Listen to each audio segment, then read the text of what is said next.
E aí, pessoal, tudo bem com vocês? Vamos então prosseguir com nossas aulas, começando agora o nosso capítulo 9, para entrar no clima. Então, abra o livro de vocês na página 72 e vamos à nossa videoaula.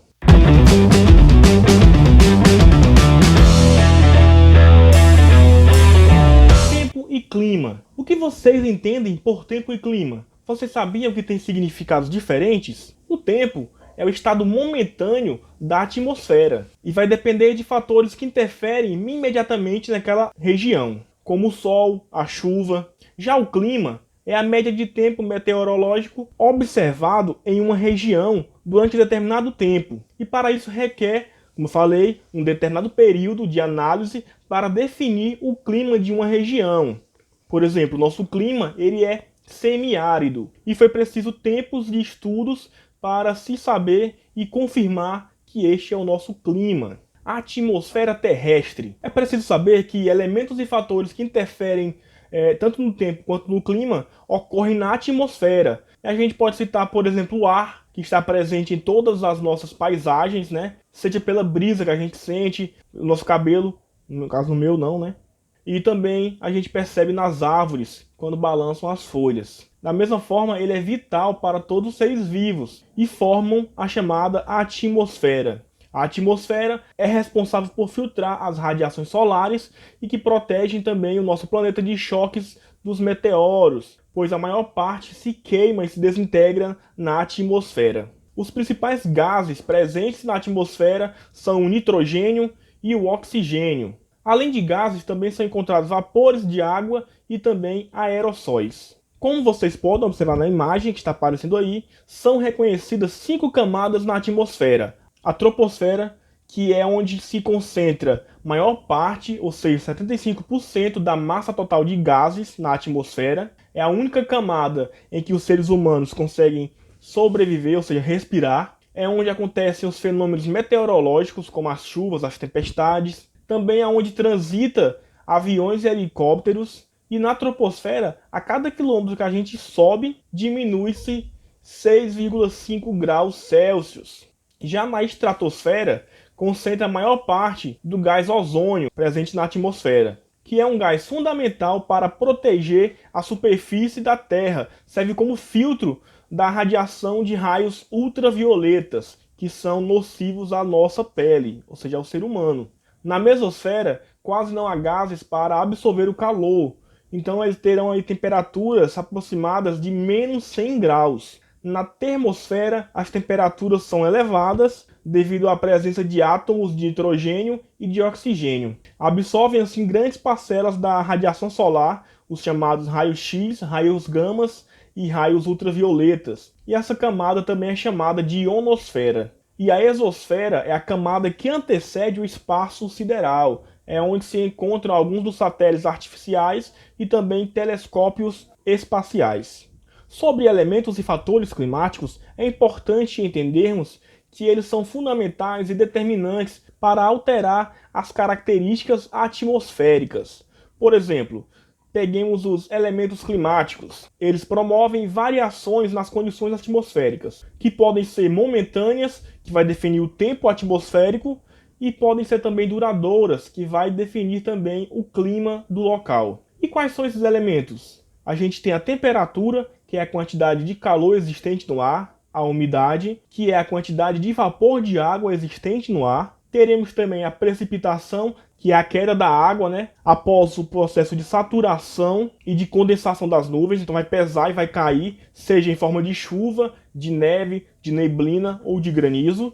A pressão atmosférica também é um elemento climático, em que a gente tem a força do ar exercendo na superfície, como vocês podem ver na imagem que está aí na tela. Então, quanto menor a altitude de uma região, maior vai ser a atração da coluna de ar. Da mesma forma, menor será a pressão. E a gente percebe isso, por exemplo, no futebol, quando ocorrem as partidas da Copa Libertadores ou Sul-Americana, em que os times brasileiros jogam no Chile, na Bolívia, por exemplo, e eles sofrem um pouco devido à pressão atmosférica. O vento é outro elemento climático que é formado pela movimentação do ar entre regiões de alta e baixa pressão, como vocês também observam na imagem. Então, o ar se aquece, fica leve e sobe, enquanto que o ar frio ele se condensa, ele é mais pesado, então ele se desloca para baixo e fica nessa movimentação constantemente. E os fatores climáticos, quais são? Os fatores climáticos eles estão mais ligados aos aspectos físicos e geográficos da região, e influenciam e determinam da mesma forma as características dos diferentes tipos de clima, como por exemplo, a latitude, que é a distância da linha do Equador. A gente tem a linha do Equador, então a latitude ela vai ser essa distância tanto para cima quanto para baixo. Então, quanto mais próximo da linha do Equador, maior vai ser a incidência de raios solares. Então, a gente vai ter regiões mais quentes. Isso ocorre, obviamente, devido à curvatura do planeta Terra. A altitude, que é outro fator climático, vai se dar de acordo com a altura do relevo em relação ao nível do mar. Então, quanto maior a altitude, menor a temperatura. Lembrem lá no início que eu falei que a cada 1 km de altitude na troposfera, diminui-se 6,5 graus na média. Massas de ar, que são bolsões de ar com temperatura e umidade próprias, né, dependendo da origem delas. Ou seja, se vem de regiões polares, elas vêm frias, porque são regiões frias. Se essas massas de ar vêm de regiões equatoriais, elas irão vir quentes. E por onde passam, podem diminuir ou aumentar a temperatura do local.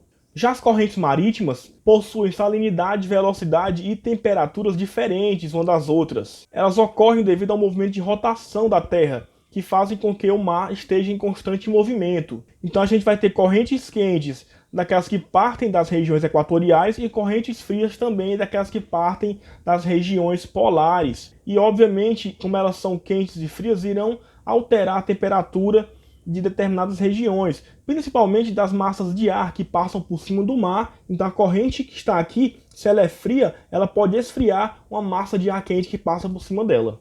Continentalidade e maritimidade. Os continentes, gente, eles se aquecem e se resfriam muito mais rápido do que as águas, porque sua capacidade de absorção do calor são menores. Então, se a gente tem uma região mais próxima de corpos hídricos, ou, por exemplo, regiões litorâneas, a gente vai ter uma menor variação da temperatura e, por isso, vamos ter aí o efeito da maritimidade. Já em regiões distantes dos corpos hídricos, como dentro do continente, a gente vai ter uma maior variação da temperatura e, consequentemente, a gente vai ter o efeito da continentalidade. Outro fator importante é a vegetação. A luz e o calor do Sol eles não incidem diretamente na superfície da Terra se há vegetação cobrindo aquela superfície. Então torna aquela região menos quente. Da mesma forma, a vegetação ela retém, ela absorve melhor a água da chuva, o que vai promover também uma maior umidade naquela região. E por fim, o relevo, que é um fator climático que facilita ou dificulta, obviamente, a circulação das massas de ar, como vocês podem ver na imagem que está aparecendo na tela. Então ele contribui para a existência de climas semiáridos e desérticos, por impossibilitar a passagem de massas de ar úmido para determinadas regiões. Entendido, gente? Por hoje é só. Então, façam atividades do livro didático das páginas 86 e 87 e do livro suplementar as questões de 1 a 6, referentes ao capítulo 9. Belezinha? Até a próxima. Se cuidem. Bons estudos e fui!